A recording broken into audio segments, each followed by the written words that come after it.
नमस्कार 2024-25 वार्षिक बजेट आगत होईछि। ओडिशा प्रदेश रे नूतन सरकार गठन हेबा परे ए प्रथम बजेट को लेकिन अनेक आग्रह उत्कंठा अभिसंधिष्टु मनोभाव साधारण जनता भितर परिलक्षित होइतिला। एही अवसर रे भारतीय जनता पार्टी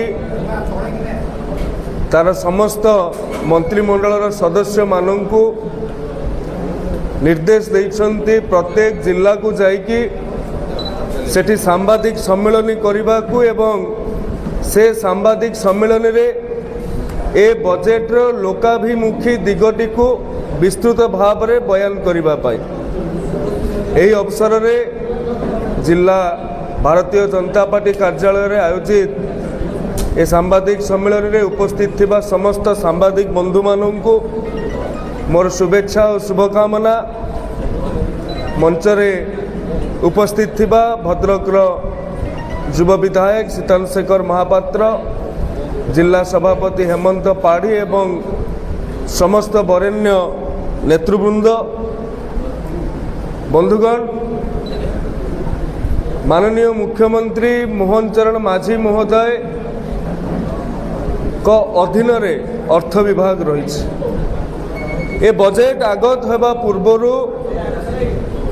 माननीय मुख्यमंत्री साधारण लोकों सहित आलोचना करथिले, कृषक संप्रदाय सहित आलोचना करथिले, युवक मानक सहित आलोचना करथिले, महिला मानक सहित आलोचना करथिले, मध्यवित्त वर्गर व्यक्ति विशेष सहित आलोचना करथिले।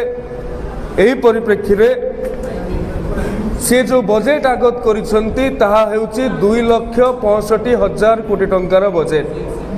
गत वर्ष 2,30,000 कोटी टंकार बजेट थिला, एथर ताहा 2,65,000 अर्थात 15% अधिक करा जाइछि।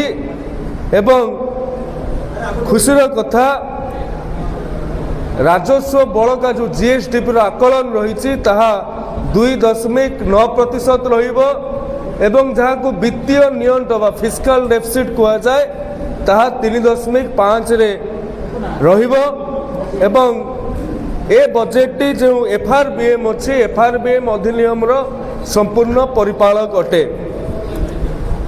बजेट को लेकिन साधारण लोकों द्वारा आलोचना हैला परे ये बजेट को साधारण लोकों को उत्सर्ग करिसंती माननीय मुख्यमंत्री। एवं ए बजेट लोकों द्वारा लोकों पाई और लोकोंकर ए कथा को बजेट्र विभिन्न बिंदु ताहाको प्रमाणित करिछि।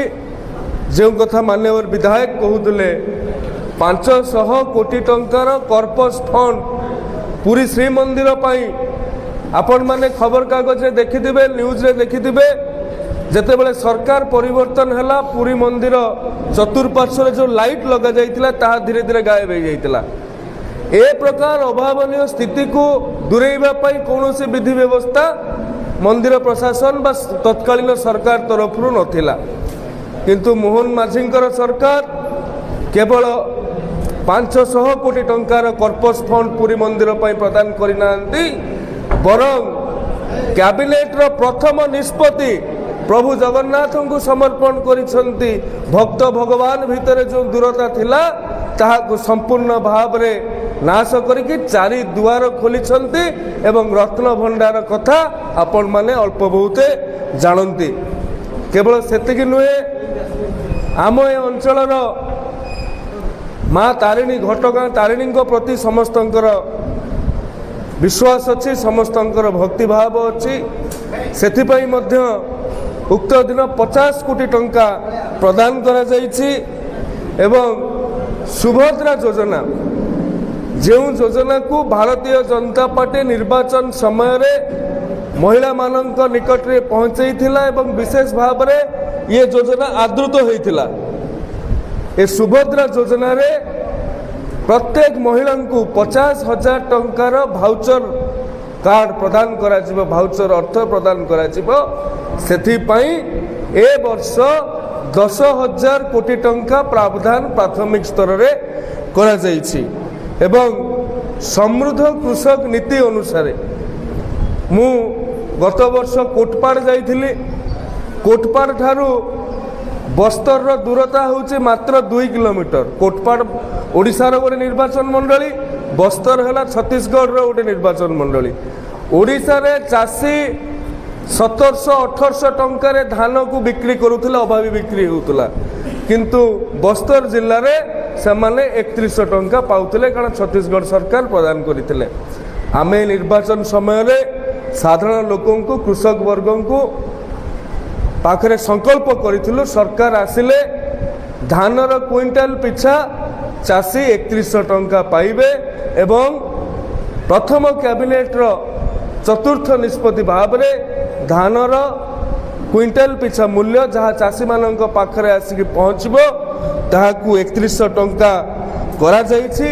एवं जो ओडिया अस्मिता कथा कुआ जाउछि, से ओडिया अस्मितार सुरक्षा, प्रचार प्रसार, ऐतिह्यर पुनर्स्थापन करने निमंते 200 कोटी टंकार कर्पस फंड व्यवस्था करा जाइछि, जेउथिरे विश्वर सर्वबृहत तालपत्र पोथी म्यूजियम ठारू आरंभ करिकी बरुणई पहाड़ तले जो पाइक स्मारकी, पाइक विद्रोह स्मारकी प्रतिष्ठा करने कथा कहतु कि बालीजात्रा को अंतर्जातीय मान्यता प्रदान।